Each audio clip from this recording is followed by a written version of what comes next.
Mr. McGee! Mr. McGee, don't make me angry. You wouldn't like me when I'm angry. Created by Stan Lee and Jack Kirby in 1962, The Incredible Hulk was a mixture of monster, humanity, emotions, and fury. The angry green creature and his alter ego, Dr. Bruce Banner, were the modern-day counterparts of Dr. Jekyll and Mr. Hyde. One, a brilliant scientist out to help humanity, and the other, a creature with infinite power unleashed. In 1977, Universal Studios executive Frank Price purchased the TV rights to the Hulk and wanted to hire an experienced TV superhero producer. He turned to Kenneth Johnson to be the showrunner. Ken was the creator of The Bionic Woman, which was a spin-off of the popular series The $6 Million Man, but Johnson refused at first. He was tired of science fiction and not that interested in the Hulk in general. He thought it was a ridiculous concept and wanted to pursue more serious work on television. Johnson was finally convinced to do the show by friend Stephen Bochco, later of Hill Street Blues fame. Johnson wanted to do a TV miniseries based on the book Ivanhoe, and Bochco promised he could get him funding if he agreed to produce the Hulk. Johnson began to write the script for the pilot episode for the Hulk in early 1977. He even consulted with the Hulk's co-creator, Stan Lee of Marvel Comics, on how to bring his character to the small screen. Changes, of course, had to be made in order to stay within a strict budget, as the Hulk's powers would be reduced from the comic book. Johnson also wanted to ground the character in reality and keep it as far away from its comic book roots as possible. The way he received his powers was also changed from being exposed to a nuclear explosion to a lab experiment gone wrong. The Hulk would also not speak in the show, but only issue grunts and groans. Banner's first name was also changed from Bruce to David, as Johnson wanted to distance the character from the standard superhero types with the same sounding first and last names, like Peter Parker and Lois Lane. The character of Jack McGee was also added as a tabloid journalist who tries to track down the Hulk, who he believes caused the deaths of Banner and his assistant, Dr. Elena Marks. Bill Bixby was first cast to play the Hulk's human alter ego, Dr. David Banner. Bixby was best remembered for his roles in My Favorite Martian, The Courtship of Eddie's Father, and The Magician. Kenneth Johnson, the creator of the TV series, had seen Bixby in a TV play called Steambath in 1973. Bixby had displayed every human emotion that could possibly be shown. Johnson knew that Bill was the actor he wanted to portray Dr. Banner.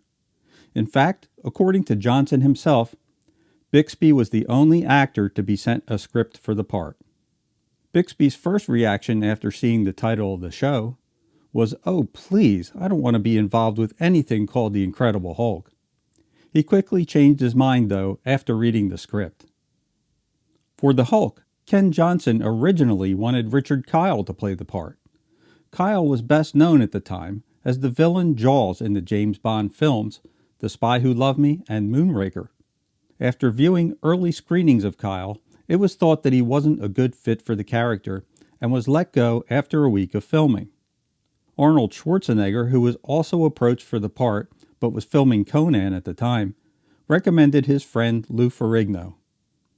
Lou had his own personal demons he was fighting, as he was hearing impaired since birth, and he turned to weightlifting to release his inner aggression. Ferrigno stated that he'd been the Hulk his whole life, trying to release that pent-up anger inside. It turns out he was the perfect fit for the Hulk. Bixby himself was already regretting his participation in the Hulk, even as they were filming the pilot episode. He didn't like the direction of the script, or the sci-fi fantasy feel that he had already covered with My Favorite Martian and The Magician. He was also disappointed with his film career, which was going nowhere at the time. The films he'd been making received mediocre reviews at best, and he agreed to do the Hulk, thinking it was a better option than a kiddie show and maybe walk the middle ground, something he could sink his acting teeth into. Ferrigno, on the other hand, loved the stardom and the attention that came with being the monstrous Hulk, while Bixby was frustrated that the show was too much fantasy and not enough reality. Bixby had a real passion for perfection and the prestige that comes with his career, but he had committed to this part and was determined to make the best of it. Not just do a mediocre job, but pour his heart and soul into the part. At the same time, Bixby was going through some of the worst times of his personal life. Bill was passionate, obsessed, distant, and looking for something more. He found that something when his son Christopher was born. His marriage to actress Brenda Benet had been falling apart, and the couple finally went through a bitter divorce in 1980. They had argued over child custody, but finally settled on joint custody. Christopher was what made life worth living for Bill. Tragically, Christopher died from a severe bacterial infection and heart failure while on a skiing trip with his mother Brenda. Benet became so severely depressed after his death that she committed suicide a year later. In spite of every hardship, Bill continued to be a true professional on the set. According to producer-director Kenneth Johnson, he and Bill drew very close over the 5 years that the series was on the air. They would have knockdown, drag-out arguments from time to time, but it was always about making the character or the show better. After 4.5 seasons, The Incredible Hulk still had respectable ratings. But then CBS head of programming decided that the show had run its course and decided to cancel it suddenly in mid-season. 7 episodes were already filmed for the season, and CBS continued to air them sporadically throughout the year. Because of the surprise cancellation, the producers never had the opportunity to create a series finale, which would have shown David Banner successfully cured of the Hulk. Bill Bixby was in talks with other networks to pick up the show, but nothing ever materialized. Following its cancellation in 1982, Bill Bixby was still interested in making new Hulk adventures for television. In 1984, just 2 years after the weekly series was canceled, he approached Nicholas Hammond, who had portrayed Peter Parker in the 1977-79 TV series, The Amazing Spider-Man. He wanted to develop a new TV movie starring both the Hulk and Spider-Man. This proposal unfortunately never materialized, but 3 television movies were eventually made, with Bixby and Ferrigno reprising their roles, and Bixby directing 2 of the 3 movies. In the third and final movie, titled The Death of the Incredible Hulk, David Banner falls in love with a spy and saves 2 abducted scientists. The movie ends with the Hulk dying after a tragic fall from an airplane, returning to his human form just before he dies. Even though the Hulk died at the end of the third movie, another movie was planned.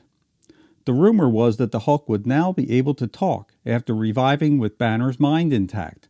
However, that rumor was dispelled by the writer of 2 of the Hulk movies, Gerald DePego.